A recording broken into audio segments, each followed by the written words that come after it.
What's going on, everybody? Diehlornodiehl here, and this is episode 3 of my challenge series. The series where you'll give me an unusual class to use, and I try to do the best I can in a free for all with it. Today's class suggestion was made by MrYogibearz, and it is the Uzi with rapid fire and the ACOG sight. My sidearm is the Python with the snub nose. For my equipment, I have the tomahawk, decoys, and the camera spike. And for my perks, I had to use Warlord because of the 2 attachments, and I had to use Scavenger because I had to use these weapons only. So Ninja was the only perk that I chose. Also, another rule that was added was that I can't knife, so that kind of screwed me over. That kind of made Scavenger really mandatory. And anyways, this was really tough. Unlike my other 2 videos, this took me a while to get. I had to play with this gun a lot just to get the feel for it and figure out the right playstyle. And even though I tried all day, I still didn't do great. In this video, you'll see my score is 30 and 14, which is above a 2 KD, but I would have liked to see less deaths. Anything in the 2-digit range for deaths isn't too great, at least in my eyes. So, I tried, but this is the best I could do. And the strategy is to really stick close quarters, because the Uzi cannot take care of long ranges, especially with these attachments. In case you don't know, the Uzi is probably the worst weapon in terms of recoil, and the ACOG adds more recoil, and the rapid fire adds even more. So when you aim down the sights and shoot, you don't even know where the aim is going to go. So an actual better strategy is to hip fire, so the recoil doesn't affect you as much. I saw more success when I used that way. But when hip firing, my range is really nerfed, so I have to treat it almost like a shotgun. So I really have to control the engagement, but that's kind of tough in situations like this. And the Python with the snub nose is just a terrible attachment. You're turning that powerful Magnum into just a crappy pistol. So it was almost not even worth using, but when I have to take care of those longer ranges and I know the Uzi can't take care of it, the Python was the only thing I could use. I don't like decoys or tomahawks that much, so I don't think I use them. And if I do, I rarely use them. And I wasn't sure if I was allowed to use equipment or not, so that's why I put the camera spike on, because the camera spike is just a terrible equipment, and I wouldn't be tempted to use it. So anyways, I just want to give you some updates on what's been going on recently. I haven't been uploading because I haven't been around. I've been hanging out with friends at their college, so I haven't been in town. And the times that I am home, I'm either working or playing other games. I got both Dead Space 2 and I picked up Call of Duty 4. I never played Call of Duty 4, so this is my first time. And I'm enjoying it. It's pretty fun. Nice to see where all this came from. And I've gotten a couple games from that I could upload if anyone's interested.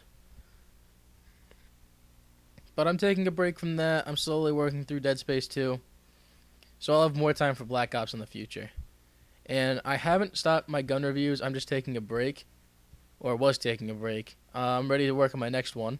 And I think I'm going to do a pistol this time.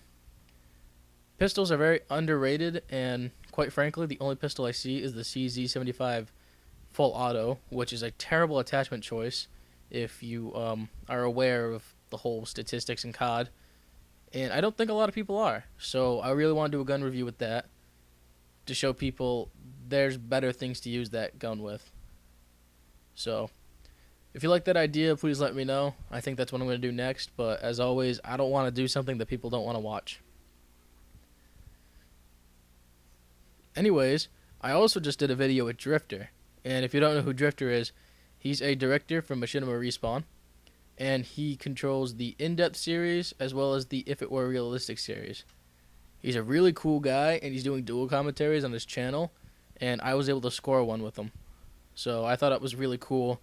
I had a great time doing it, and the gameplay is of me owning with him HS10's dual wield, so I think it's a very good video. I'll leave a link in the description if you want to see that. And lastly, I need a name for this series. Challenge series doesn't really have like pizzazz to it. I really want to have like a name, make it official, make it something interesting, and I can't come up with one. I'm not very imaginative. I'm trying, but nothing comes to mind. So, if anyone has an idea, let me know. And, I'll give you credit. So, if you have an idea for the name of the series, just leave a comment below. Anyways, back to the gameplay. Right here, I noticed that I'm starting to lose bad. I have 450 points, and the person in lead has 750. So I really have to start, picking up the pace here. The only problem with that is the way I'm playing, I'm trying to play it safe. And by playing it safe, I get a good amount of kills, but not enough. But I control the amount of deaths I have, kind of. So I'm avoiding I'm avoiding more deaths, but I'm getting less kills. So it was a really tough situation, and I think I lucked out in this game. Because quite frankly, I was behind the entire time. In fact, I'm not really sure how I caught up. But in the end, I do alright. And this was definitely like, when I gave out the challenge series and I said, alright, you guys can choose my class, I knew this class would come up eventually, but I didn't think it would come up right away. Definitely not what I wanted to see first, and it was terrible. I played probably almost 20 games overall. I mean, some of them weren't full, and some of them, you got like the tryhard who went 30-2 or something, but it took a long time for me to get a score this well. Other games were just terrible. So what I wanted to talk about is games for the rest of this year. If you pay attention to like all the games coming out this year, you know that there's some pretty good ones coming out. And a few that have stuck to mind are Marvel vs. Capcom 3, Crysis 2, and Killzone 3. And I don't have a lot of money. I mean, I'm going through college and everything, so I can't buy all these games. So I think if I were to buy one game, I'd have to make a decision out of those three. Now, I haven't played any of them. I played Marvel vs. Capcom 2, and that's about it. I haven't even played the sequels to the other ones. But all those games look really good. So, my question to you is, what game should I get? Because, I hear a lot of good things about every single one of those games, so I'm really, really on the fence about what I should get. And also, this may just be because I haven't played either one, but Crysis 2 and Killzone 3 look similar. Can anyone explain the difference? I know there's it's kind of like you have superpowers or something, or special abilities in Crysis 2. And, I'm not really too sure what you do in Killzone 3. I've only seen a couple commentaries on it. But any help would really be appreciated because, I really want to plan it now so I can start putting money away for that game. And I know that I think Marvel vs. Capcom is out now. Killzone comes out in like a week or so. And Crysis comes out in March, probably. So if anyone has any knowledge on those games and can help me, come up with a decision, that'd be great. So right here, I noticed that I'm starting to take the lead. I can really thank the Blackbird for that one. Oh, and by the way, if anyone didn't know, in this series, I can only use the 3-4-8, which is the spy plane, counter spy plane, Blackbird setup. So that way, every single kill comes from me. It just, as I go, it becomes easier to find enemies. And now that the Blackbird's caught me up, I'm close to winning, so I really want to be careful. I think I die one more time, and I got really pissed. Yep, that right there. So that's about it. I just get my last couple kills coming up soon. And as always, I'm going to close it up the way everyone does. If you like this commentary, please rate it accordingly.